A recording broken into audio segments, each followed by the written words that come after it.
Hello guys! Today is second day namin dito sa Patar Beach. At dahil naubos na rin ang dala naming mga food, ay kailangan naming mamili sa palengke ng Bulinaw. At dahil first time kong mamili dito, nagulat ako kasi sobrang fresh ng mga paninda nila dito. At nagulat din ako kasi ang mamura ng mga bilihin.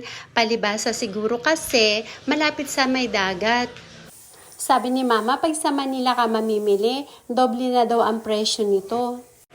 At si Japanese friend, sabi niya, masaya daw siya na naka-experience siya na mamili dito sa palengke. At iyan nga, super hawak talaga siya ng pusit. Sabi niya, isa daw itong pusit sa mga favorite food niya. At sabi ni Mama, masarap daw itong pusit na pang-ihaw kasi malalaki talaga. At syempre, hindi ko palalagpasin na hindi makabili ng alimasag at lobster. Isa rin kasi ito sa mga favorite seafood ko. At dito ko rin nakita ang iba't ibang uri ng klase ng isda na hindi ko pa talaga nakikita. Medyo marami-rami rin kaming pinamili, kaya pagbalik sa transient house, super luto agad si Mama.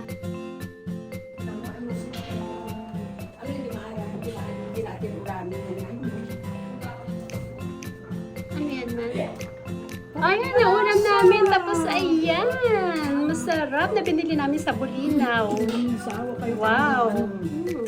Galing. Awa kayo ulit dito na kalimasag. 350, 300 ang kilo. Ang mura-mura lang dito. Tapos fresh na fresh pa siya. May binili kaming latok. Latok na yan, latok. At habang nagluluto si Mama para sa aming lunch, ay nakaredy na rin kami para sa aming pupuntahan.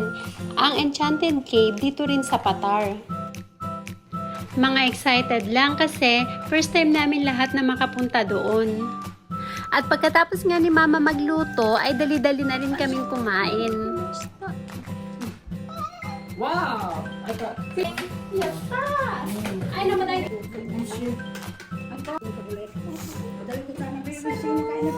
Diba? Let's eat it. Sama ka? Ligo?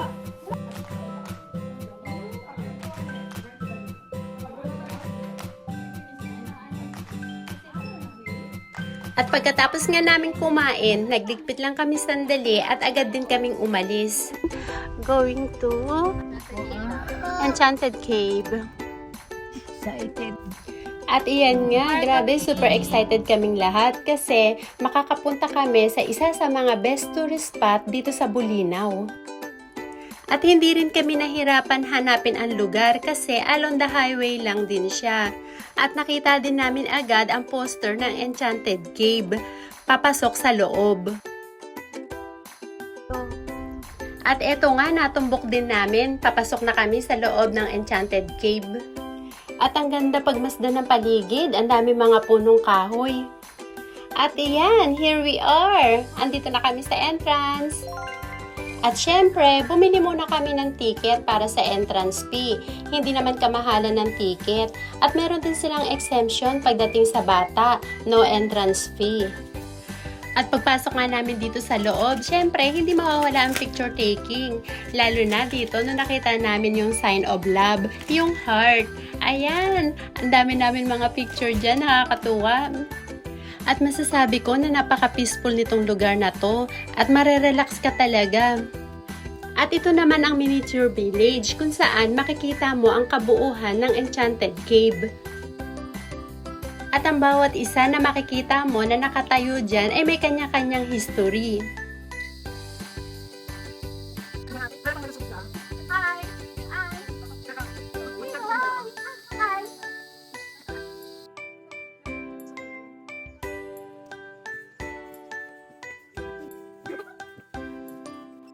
At meron din dito na ganitong swing na talaga naman nang makita ng mga bata ay hindi nila talaga pinalagpas. At ang saya-saya nila tignan, halos ayaw na nga bumaba.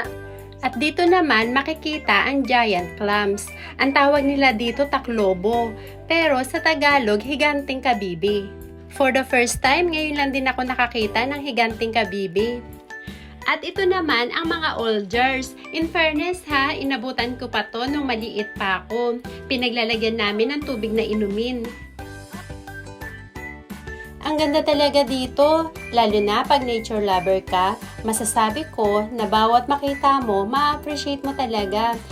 Kasi ganun yung nararamdaman ko, nakaka-amaze talaga.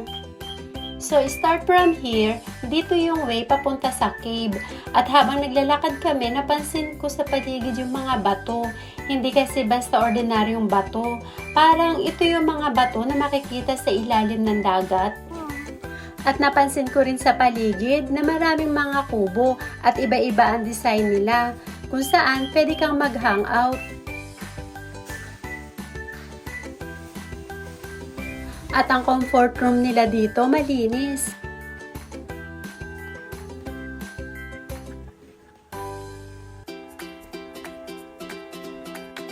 At eto, paakyat na kami papunta sa cave. Medyo mataas din ang hinagdan namin. At pagdating sa taas, eto naman na nakita namin. Eto daw yung tinatawag nilang wishing well. At ang mga bagets, ayan, mga naka-ready na sila. Ready na lumusong sa cave. Wow, ang cute naman ni Elio! Elio! Hi! Elio! Hi! Suot na ito para sa loob ng cave. Ang cute. Sige naman, okay lang tayo. Okay lang. Kala mo, tignan mo, sige. Baka mapaka-approach ka. Mamaya, pag-get mo naman ang ano, hawak lang. At ito yung hagdan pababa papunta sa loob ng cave. Mayroon siguro.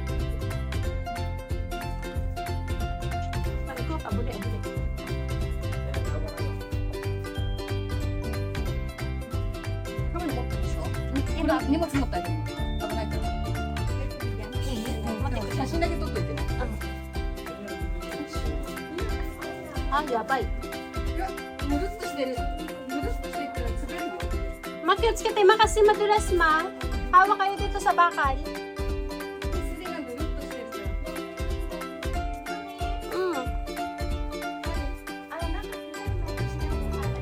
At ayan, nakababa na rin kami lahat. Medyo matarik nga ng pababa, kaya kailangan doble ingat talaga.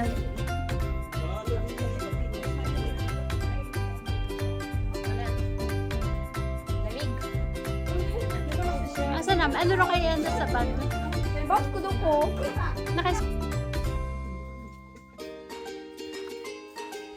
Ayan, andito na kami sa loob ng cave. Grabe, ang ganda-ganda. Tapos, ang linaw-linaw pa ng tubig.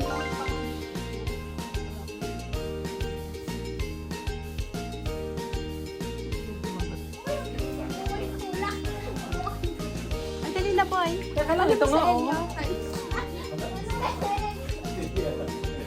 Wow, liring! Kumapit ka doon sa gilid, ano pa kung nadalangan ka.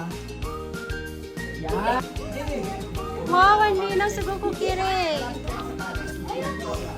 Tama nyo. Ito na si Elio, Yo, Karga mo naman. diyan lang siya. Dito Sige na, anak. Ay na.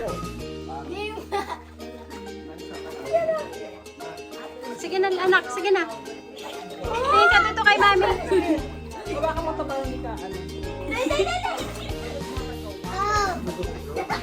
Ayun na, may tali pala.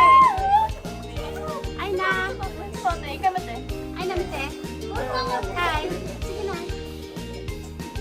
Yo, doon kayo oh. Upo ka doon. Gusto mo dito po. Ha? Sige na.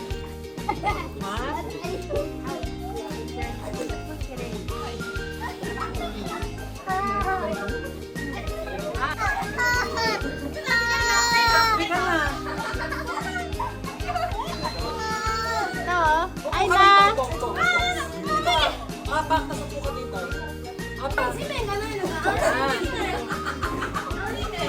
Ang saya-saya, grabe. Medyo malamig nga lang yung tubig. Pero kapag matagal ka nung nakababad, baliwala na rin yung lamig. Ay na, kochimite. Oh, dahil yan. Okay. Ay, tatali ko.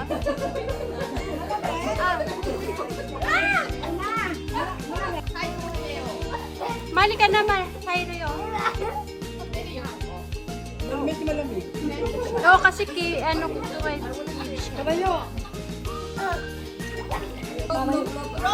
Kasi papasayahan ka naman tayo mapunta.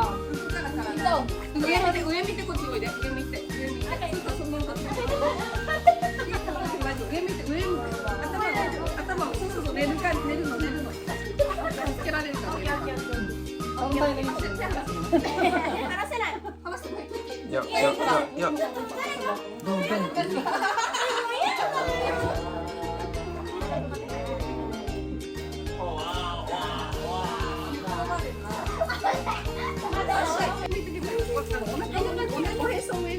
Ay, yo. Ayan, kod dyan ka lang, kod ah.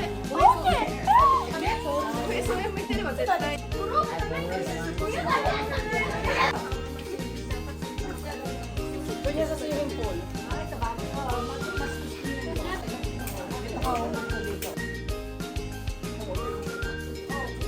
Secret.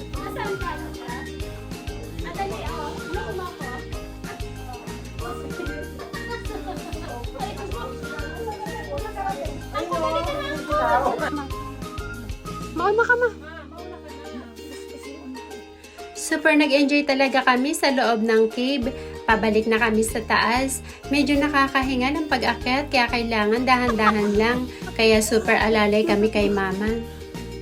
At paglabas nga namin ng cave, nakakita kami ng mga duyan. At etong si Japanese friend, nakahiga. Mukhang relax na relax.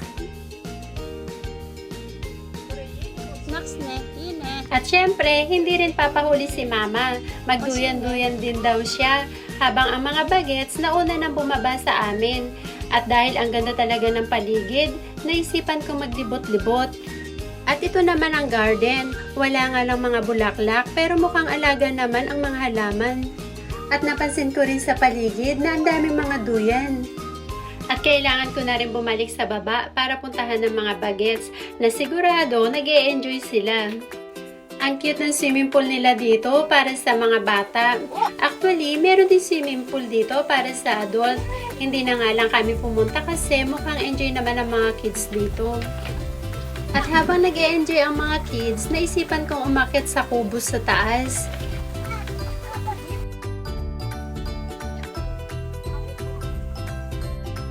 Ang ganda rin ng kubo, malinis. Ang ganda mamasyal dito kasi bawat parte ng lugar na-enjoy talaga namin. At may historic pa, like yung Taclobo, yung malaking Kabibe, at syempre yung cave. At pagkatapos magsawa ng mga kids sa swimming pool, napagtripan naman namin magduyan. So hanggang dito na lang po muna guys. Thank you for watching. See you on our next video. Bye!